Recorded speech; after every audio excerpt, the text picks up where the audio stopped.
Welcome to the Nevis Newscast for Tuesday, October 8th, 2019. I'm Donis Wilkinson Keynes. Two bills were passed during a sitting of the Nevis Island Assembly today, Tuesday, October 8th. The first was the Nevis Taxi and the Tour Bus Operators Amendment Bill 2019, a bill to amend the Nevis Taxi and the Tour Bus Ordinance number 1 of 2012 and matters related thereto or connected therewith. We place great value at the Ministry of Tourism on training and the exemplary services expected of our operators.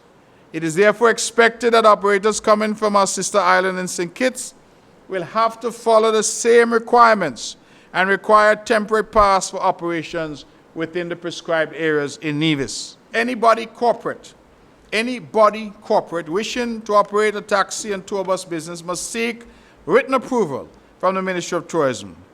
The applicant or manager of the company must be a certified taxi operator with a minimum of 5 years of experience and be a member of the taxi association established under this ordinance. Section 14.1 of the ordinance is amended by inserting immediately after subsection E the following new subsection: F. Fails to return a taxi permit to the ministry within 3 days of the permit being suspended. This additional condition ensures that when suspended, an operator returns a taxi permit or will be in violation.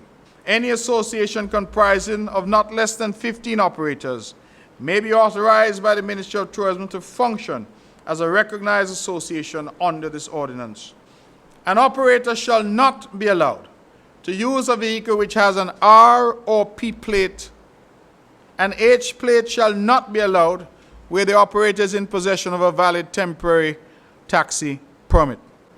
A T plate assigned to a vehicle shall not be transferable to another vehicle. Premier and Minister of Tourism, the Honorable Mark Brantley, who was the mover of the bill, also noted the establishment of a committee to be known as the Nevis Taxi Regulatory Committee, which shall comprise 5 members, of whom 1 shall be appointed as chairman by the minister as prescribed by the regulations.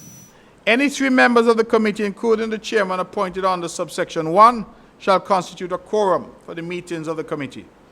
The committee shall hear and determine disputes between an operator and the ministry.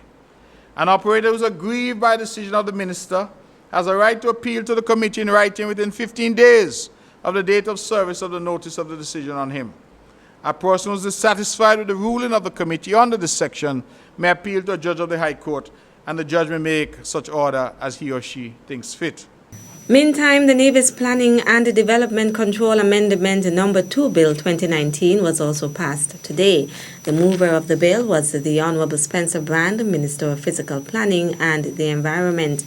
Today's Nevis Island Assembly sitting also saw the introduction and first reading of the Integrity in Public Life Amendment Bill 2019 by the Honorable Mark Brantley, Minister of Finance, as well as the Nevis Animals Trespass and Pound Amendment Bill 2019 by the Honorable Alexis Jeffers, Minister of Agriculture.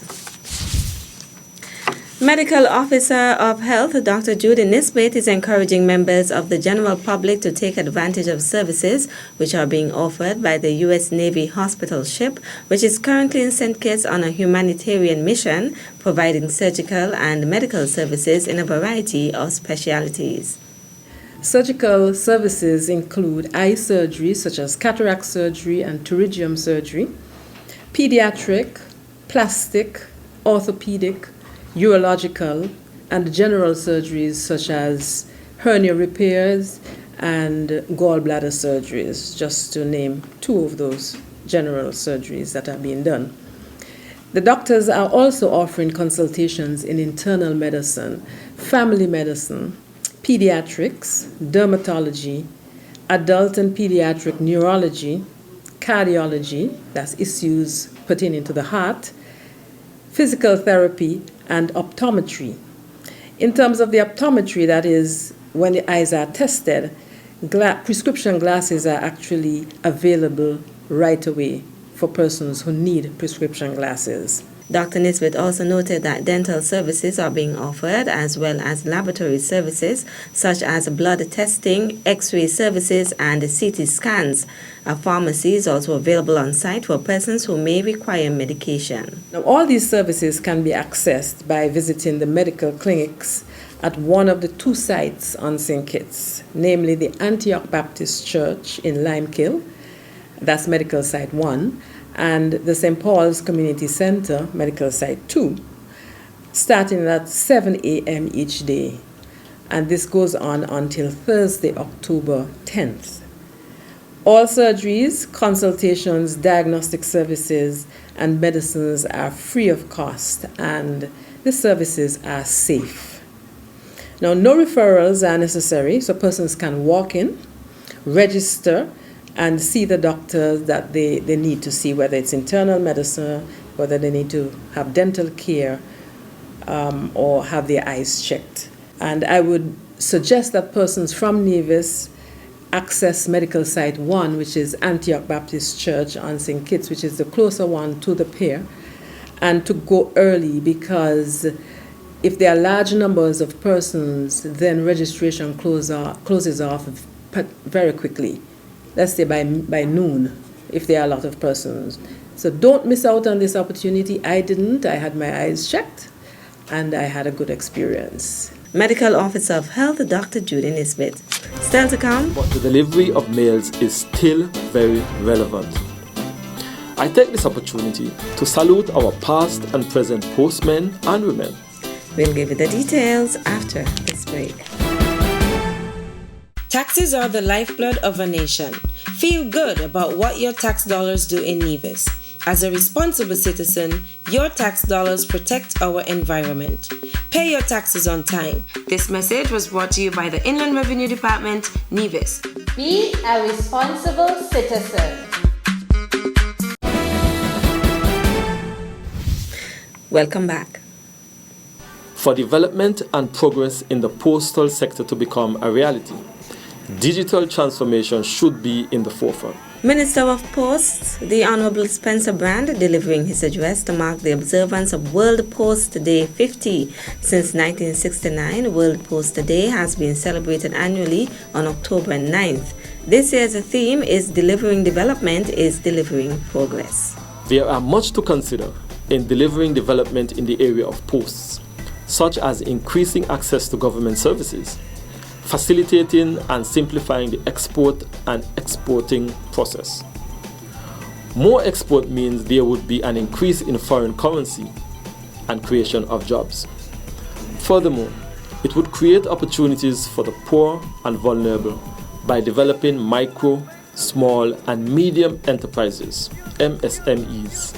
For development and progress in the postal sector to become a reality, digital transformation should be in the forefront. We must embrace change and digitalization. To become more profitable, we have to make this successful change. The postal network is unified and capable of improving our services to customers. We intend to consider new opportunities and diversify our operations. Minister Brand also used the opportunity to wish the management and the staff of the Nevis Postal Services every success, adding that their efforts are commendable. I encourage you to continue to serve well and with distinction. Those who are presently serving at the Nevis Post Office, please take a bow. You are doing a great job.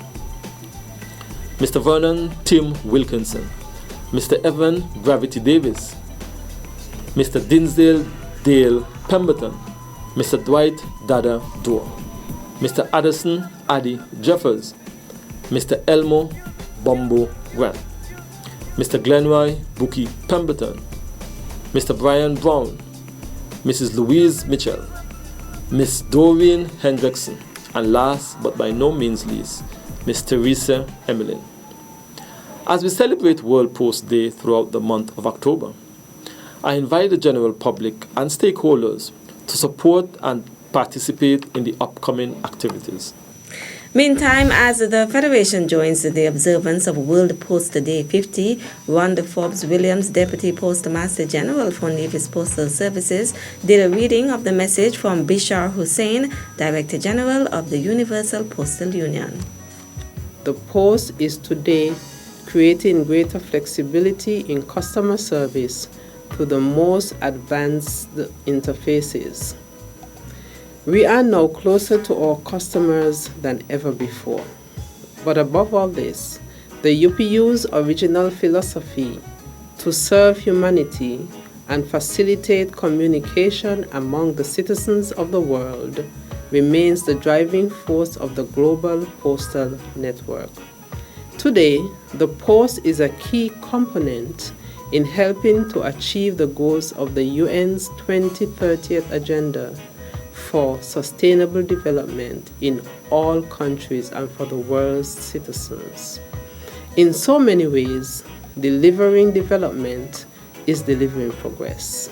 Some 1.5 billion people worldwide use financial services provided by Post.